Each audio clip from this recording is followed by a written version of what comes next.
आपने देखा होगा जब बच्चा पैदा होता है तो बच्चे के हाथ और पैर बिल्कुल नीले होते हैं। तो ये थोड़ा बच्चे जो हाथ और पैर नीले होते हैं ना, वो नॉर्मल होता है बच्चे के लिए। कुछ घंटे बाद फिर नॉर्मल हो जाते हैं। ये खून का बहाव कम होने की वजह से होते हैं। पर अगर बच्चे का होंठ या अंदर का जो म्यूकोसा है या फिर जनरलाइज पूरी बॉडी में अगर नीली पड़ रही है तो वो एबनॉर्मल है। उसके लिए आपको कुछ ना कुछ ट्रीटमेंट की ज़रूरत पड़ती है। दूसरा एक नीला रंग का स्पॉट देखते हैं हम पीछे कमर में और पीछे बटक्स में, तो डेट से हम कहते हैं मंगोलियन स्पॉट।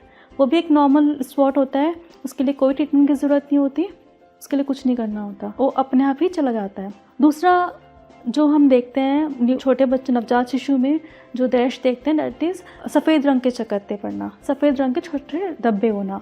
वो हम मोस्टली नाक पे देखते हैं और चिन पे देखते हैं। ये भी एक नॉर्मल होते हैं, जिसे हम मीलिया कहते हैं। वो भी कुछ टाइम बाद चले जाते हैं अपने आप। तीसरा, छोटे बच्चों में हम देखते हैं पीलिया होना। यूजुअली पहले और दूसरे दिन नहीं दिखता इतना, तीसरे दिन आता है, तो वो फिजियोलॉजिकल मतलब एक नॉर्मल पीलिया होता है जो कि 7 दिन बाद चला जाता है। पर अगर पीलिया बच्चे को पहले दिन हो रहा है या फिर 7 दिन बाद भी रहता है, या बच्चे के हाथ में और पैर तक जा रहा है पीलिया, या मदर का ब्लड ग्रुप अगर ओ है या नेगेटिव ब्लड ग्रुप है, या उस दिन के हिसाब से ज़्यादा आ रहा है, तो डेट इज़ द साइन। तो उसके लिए आपको अपने डॉक्टर को कंसल्ट करना है।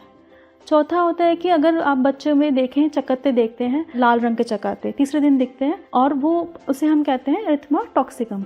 ये भी एक नॉर्मल है, इसमें कुछ नहीं करना होता, 10 दिन तक रहता है, उसके बाद खुद ब खुद चला जाता है। एक और लाल रंग के धब्बे देखे जाते हैं जो कि बच्चे की ऊपर की अपर आईलिड में और फोरहेड पे देखे जाते हैं, उसे हम कहते हैं स्ट्रोक बाइट।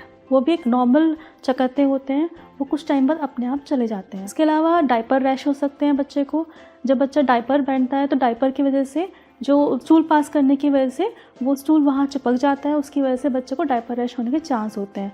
तो उसके लिए कुछ देर के लिए डायपर फ्री रखिए, बच्चे को क्लीन कर रखिए और उस एरिया को ड्राई रखिए। फिर भी थोड़ा ज़रूरत होता है, you can apply the zinc cream. अगर इन बच्चे को इन रैशेस के साथ बुखार आता है या दूध कम पीता है या कहीं से मवाद का आना होता है या यूरिन कम पास करता है, उस केस में आपको अपने डॉक्टर से कंसल्ट करना है।